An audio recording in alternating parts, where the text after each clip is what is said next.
बिस्मिल्लाहिर्रहमानिर्रहीम अस्सलाम वालेकुम। Welcome to all students. मैं हूं आपका टीचर मोहम्मद अफजल वकार और आप देख रहे हैं मेरा यूट्यूब चैनल वकार इंस्टीट्यूट।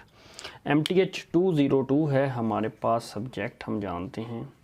इसमें जो है लेक्चर नंबर 12 to 18 जो हैं, इन लेक्चर्स में आपको जो है जो लेक्चर नंबर 12 to 18 है उसमें जो है आपको कार्टियन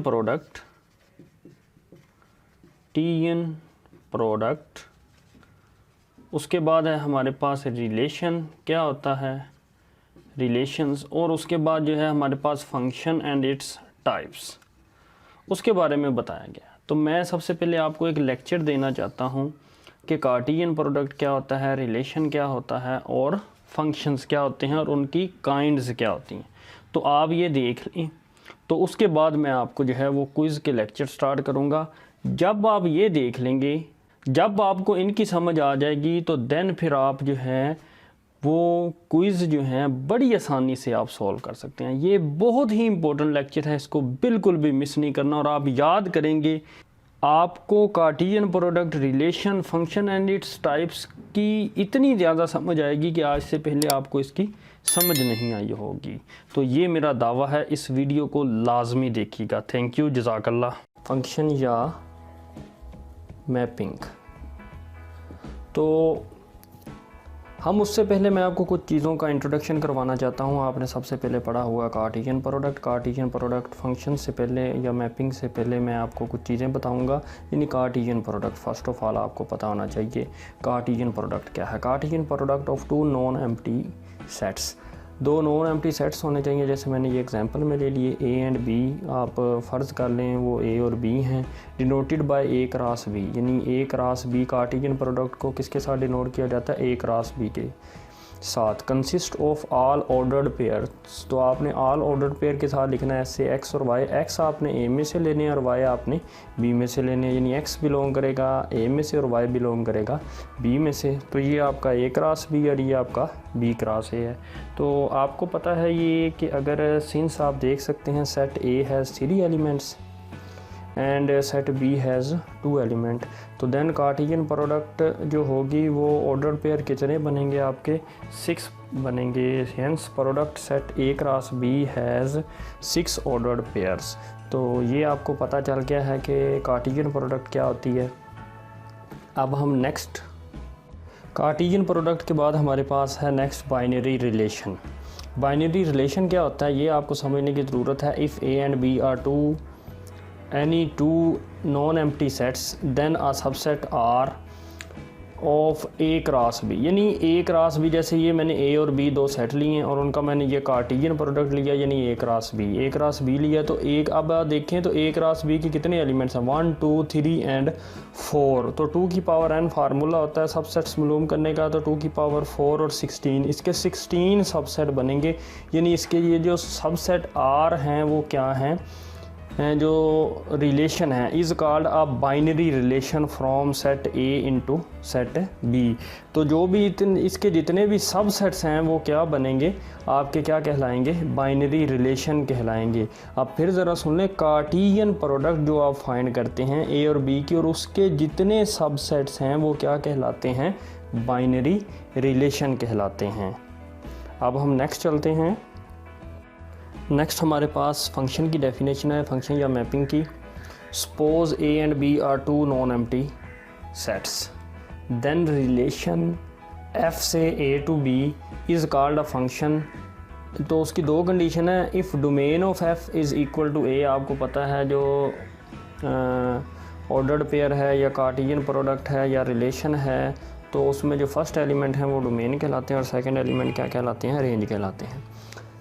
सेकेंड है आपके पास every x belong to A, यानी हर जो x है यानी फर्स्ट एलिमेंट बिलोंग करेगा A, तो A से appear in one and only one, और ज़ाहिर होगा सिर्फ एक दफ़ा, ओनली वन, यानी in one and only one order pair in F। अब मैं आपको एग्जांपल से ये बात समझाता हूँ। आपके पास ये दो सेट हैं A और B, उनका कार्टियन प्रोडक्ट मैंने ये राइट किया और ये मैंने 3 सबसेट लिए हैं इसके।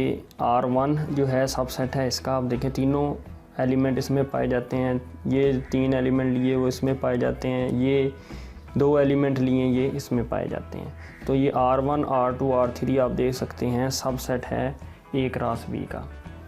अब आपने ये तीनों रिलेशन तो है, रिलेशन सिर्फ वही होता है, बाइनरी रिलेशन वही होता है जो सबसेट हो A क्रॉस B का।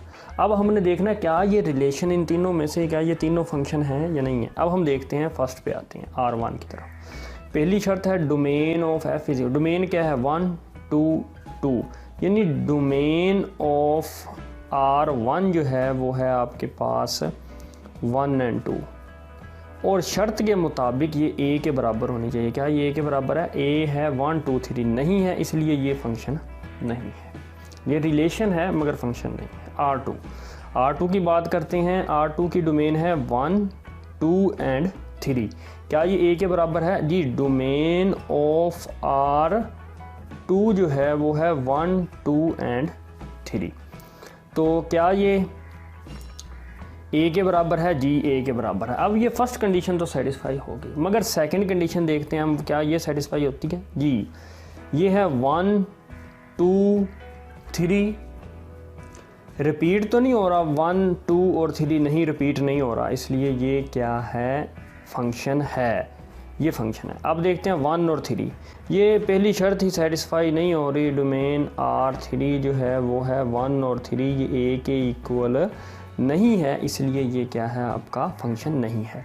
अब हम देखते हैं, वो आपको एग्जांपल बताता हूँ जिसमें हम R4 एक ले लेते हैं, रिलेशन 4 लेते हैं, देखते हैं हम 1 और A लेते हैं, उसमें फिर हम ले लेते हैं आपके पास 2 और A, देन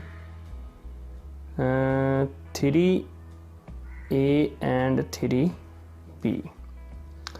अब हम देखते हैं, डोमेन है 1 2 और 3, तो डोमेन तो बराबर है। अब हम सेकंड कंडीशन की तरफ देखते हैं। फर्स्ट एलिमेंट 1 2 3, देन फिर अगेन 3 आ गया, 3 रिपीट हो गया, इसलिए ये क्या है? आपका ओनली 1 टाइम आना चाहिए था 3, ये 2 टाइम्स आ गया, इसलिए ये फंक्शन नहीं है। उम्मीद करता हूँ आपको फंक्शन की डेफिनेशन समझ आ गई होगी। अब हम फंक्शंस की काइंड्स की तरफ जाते हैं। अब हमारे पास नेक्स्ट है काइंड्स ऑफ फंक्शन। सबसे पहले हम करते हैं into function. A function f from a to b is called an into function if at least one element in b is not an image of some element of set a। range of f, या हम एक और तरह से कह सकते हैं range of f is proper subset of b। हम ऐसे भी कह सकते हैं range of f is not equal to b। तो ये आप मुख्तलिफ़ तरीके हैं समझने के। तो वो उसने इन्वर्स लिखा हुआ है कि कम से कम b का एक ऐसा एलिमेंट होना चाहिए जो a के साथ इमेज ना बना रहा हो, ये बात पहले लिखी हुई है। फिर उसने एक और तरीका आपको बताया कि रेंज ऑफ f जो है वो प्रॉपर सबसेट हो b का, या रेंज ऑफ f सादा लफ्ज़ों में आप ये कह सकते हैं b के इक्वल ना हो। तो अब हमारे पास ये 2 सेट हैं a और b, तो हमने इनका ये आप देख सकते हैं कार्टेशियन प्रोडक्ट तो आप ले लेंगे, लेकिन आप देख सकते हैं कि ये उस कार्टेशियन प्रोडक्ट का क्या है? रिलेशन है। अब देखते हैं कि ये फंक्शन है, क्योंकि इसकी जो रेंज है, सॉरी जो डोमेन है 0 1 2 और 3 है, जो कि a के इक्वल है, और वो रिपीट भी नहीं हो रहे, तो ये फंक्शन तो है। अब हमने काइंड देखनी है, अब हमने b का देखना है। अब आपको मैं फंक्शन में आपने सिर्फ डोमेन का जिक्र है, फंक्शन में फर्स्ट एलिमेंट का, और आगे उसकी जो काइंड्स हैं वो सारी उसकी सेकंड एलिमेंट पे बेस करती हैं। अब वो क्या कहता है कि इनटू फंक्शन क्या है कि 0 जो है वो किसके साथ इमेज बना रहा है? b के साथ। 1 जो है वो किसके साथ इमेज बना रहा है? वो भी b के साथ। 2 जो है वो किसके साथ इमेज बना रहा है? b के साथ। 3 जो है वो इमेज किसके साथ बना रहा है? c के साथ। आप देख सकते हैं कि a जो है वो किसी के साथ भी इमेज नहीं बना रहा है, इसलिए ये क्या है? इनटू फंक्शन है। कम से कम b का एक ऐसा एलिमेंट होना चाहिए जो a के साथ इमेज ना बना रहा हो। या आप इसकी अगर रेंज की बात करते हैं, रेंज जो है वो इसकी है b और c, तो ये प्रॉपर सबसेट है b का, या ये बराबर नहीं है b के। तो आप तीनों डेफिनेशंस के मुताबिक इसको सेट कर सकते हैं। अब हम नेक्स्ट करते हैं 1 1 फंक्शन क्या है।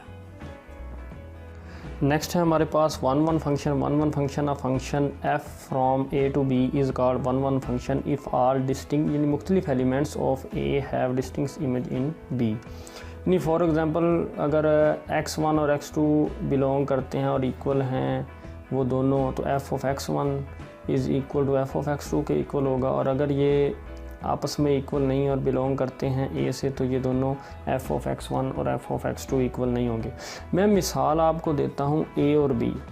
आपके पास है ए और बी दो सेट, आपने इनका एक रिलेशन फंक्शन ले लिया। आप देखते हैं 0 इमेज बना रहा है, ए के साथ 1 इमेज बना रहा है, बी के साथ 2 इमेज बना रहा है, सी के साथ 3 इमेज बना रहा है, डी के साथ। तो ये वो बिल्कुल वही है कि आल डिस्टिंक्ट यानी मुख्तलिफ है, यानी तकरार नहीं है। यानी आप ये देखें कि आप इधर दो नहीं होने चाहिए, जैसे ए एक दफ़ा आ गया तो वो दूसरी दफ़ा नहीं आना चाहिए, बी एक दफ़ा आ गया तो रिपीट नहीं होना चाहिए, सी एक दफ़ा, डी एक दफ़ा, यानी रेंज में रिपीट नहीं होना चाहिए। तो ये आपका वन फंक्शन होगा। मान लो कि ये आपका ए है, ए जो है ये आपके पास हैं 0 1 2 और बी आपके पास हैं ए बी सी। तो मैं देखता हूँ 0 सी के साथ, 1 बी के साथ और 2 ए के साथ। तो ये भी आपका क्या है, वन फंक्शन है।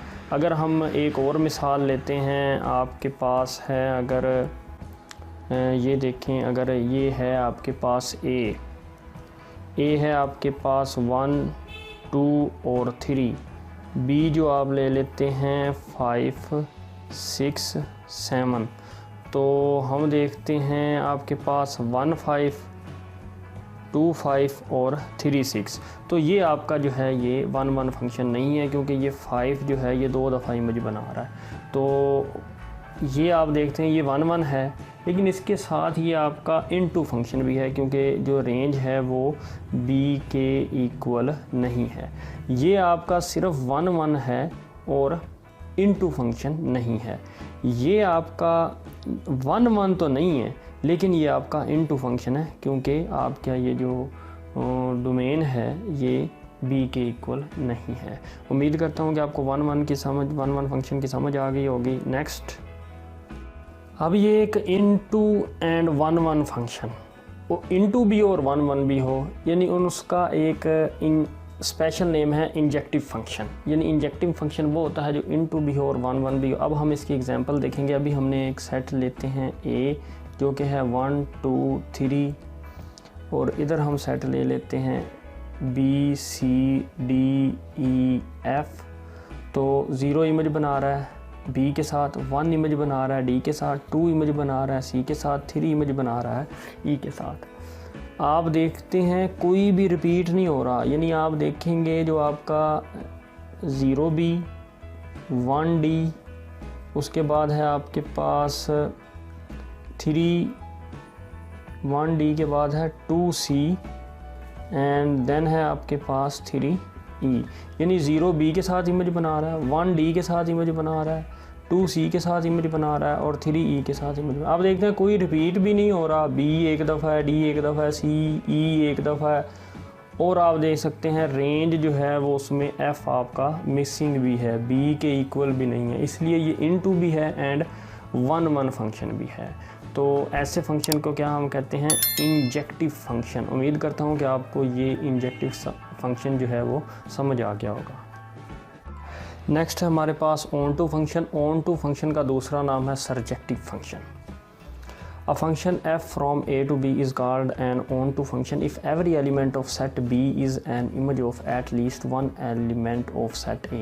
या सीधी सी बात आप ये कहते हैं range of f is equal to क्या होनी चाहिए, b के इक्वल होनी चाहिए। अब आपके पास a और b दो सेट हैं, तो मैं यहाँ पे आप इमेज बना लेता हूँ। ये a है, ये आपके पास b है, यहाँ पे हैं 0 1 2 और ये a b और c। अब देखते हैं 0 c के साथ अगर इमेज बनाए, 1 a के साथ, 2 b के साथ, तो आप देख सकते हैं कि a और b जो हैं ये इमेज बना रहे हैं किसके साथ, आपके पास हैं कोई भी तमाम आप रेंज देख सकते हैं, अपनी रेंज ऑफ एफ़ जो है ये क्या है आपके पास बी के इक्वल है, इसलिए ये आपका क्या है ऑन टू फंक्शन है।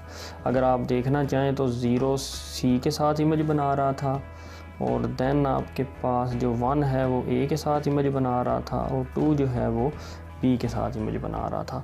तो ए बी सी आपकी रेंज है जो कि बी के इक्वल है। एंड देन आपके पास ये एक और मिसाल लेते हैं हम। अगर मैं ले लूँ यहाँ पे ए ले लूँ, ए बी सी, और बी हम ले लेते हैं ई एफ़। तो ये अब फिर आप देखते हैं ए एफ़ के साथ, बी ई के साथ और सी क्या है एफ़ के साथ इमेज बना रहा है। तो आपके पास है ए एफ़, बी ई और सी एफ़। तो ये है आपका ऑन टू फंक्शन। तो आप देख सकते हैं ए एफ़ के साथ, बी ई के साथ, सी एफ़ के साथ आपका जो है ये इमेज बना रहा है ये ए बी सी, और इधर आपका जो रेंज है वो किसके बराबर है ई एफ़। इधर आपका बी था, मैंने सेट लिया ई एफ़, तो रेंज भी ई एफ़ के बराबर है। ए था आपका ए बी सी। तो ये है आपका ऑन टू फंक्शन, यानी इसको हम सर्जेक्टिव फंक्शन भी कहते हैं। इसमें ये होता है सिर्फ आपने ये बात जो रेंज है ना वो बी के इक्वल होनी चाहिए, यानी बी का हर जो एलिमेंट है वो ए के साथ लाजमी इमेज बनाएगा। अब हमारे पास ये लास्ट काइंड है बाइजेक्टिव फंक्शन। बाइजेक्टिव फंक्शन वो होता है जो 1 1 भी हो और ऑन टू भी हो। आपको बात इसको 1 1 एंड ऑन टू फंक्शन भी कहते हैं, यानी इसका जो स्पेशल नेम है वो है bijective function. A function F from A to B is called bijective function if function F is 1 1 and onto. अब हम एग्जांपल लेते हैं। आपके पास है ए और बी। अब function from A to B आपके पास ये है। अब देखते हैं कि 1 इमेज बना रहा है जी के साथ, 2x के साथ, 3y के साथ, यानी 1 इमेज बना रहा है जी के साथ, 2 बना रहा है x के साथ और 3 बना रहा है y के साथ। तो ये जो है आपका फंक्शन आप देख रहे हैं कि z x और y ये आपका जो है ये b के इक्वल है। b आपका x y z था, तो ये आप देखते हैं सॉरी ऑन टू भी है और 1 1 भी है, यानी आपका कोई भी रिपीट नहीं हो रहा बी का एलिमेंट। अब हम बात करते हैं ए बी की। अब देखते हैं कि ये 1 जो है ये 2 के साथ इमेज बना रहा है, 5 जो है ये 4 के साथ इमेज बना रहा है और 7 जो है ये 6 के साथ इमेज बना रहा है। तो रेंज भी इसकी b के इक्वल है, यानी 2 4 6 के इक्वल है और b का कोई भी एलिमेंट जो है वो रिपीट नहीं हो रहा है। इसलिए ये आपका क्या है, आपका जो फंक्शन है ये क्या है आपका बाइजेक्टिव फंक्शन। अगर मैं चलें फ़र्ज़ करता हूँ यहाँ पे अगर मैं 9 लिख देता तो b को थोड़ा सा बढ़ा देता, यानी अगर b सेट में कर देता 2 4 6, फिर ये सिर्फ 1 1 था, ऑन टू नहीं था, क्योंकि ऑन टू के लिए रेंज जो है ये b के इक्वल होनी चाहिए। तो ये क्या है आपका मिसिंग हो गया ये अगर 9। अच्छा, अब हम बात करते हैं अपने ये थर्ड एग्जांपल की तरफ a और b। तो ये 1 2 ये 1 के साथ इमेज बना रहा है, 2 5 के साथ, 3 मिसिंग है। तो ये आपका क्या है आपके पास देख सकते हैं कि ये आपका जो फंक्शन है ये सिर्फ और सिर्फ 1 1 फंक्शन है, ऑन टू फंक्शन नहीं है, क्योंकि रेंज जो है ये b के इक्वल नहीं है। अच्छा, अगर मैं यहाँ पे थोड़ी सी और चेंजिंग कर देता, 7 को इमेज बनाने देता 4 के साथ, तो ये अब बाइजेक्टिव है ही नहीं ना, ये 1 1 है, क्योंकि ये 4 जो है ये 2 दफ़ा इमेज बना रहा है, ये 1 1 भी नहीं है और ये ऑन टू भी नहीं है, क्योंकि इस पे आप देख सकते हैं कि b के जो हैं ये 2 एलिमेंट 6 और 9 जो है ये इमेज नहीं बना रहे। उम्मीद करता हूँ ये आपको तमाम फंक्शन, आपका Cartesian product, relation, then function की डेफिनेशन, देन फंक्शन की काइंड्स, मैंने पूरी डिटेल के साथ आपको थोड़े वक्त में आपको इम्पोर्टेंट टॉपिक्स जो हैं ये डिस्कस किए हैं। ये रियल एनालिसिस में आगे जाके आपको हेल्प देंगे। उम्मीद करता हूँ आपको मेरा ये लेक्चर जो है ये आज का पसंद आया होगा। For more video subscribe to my channel and comment and please share my video. Thank you. Stay tuned with Waqar Institute.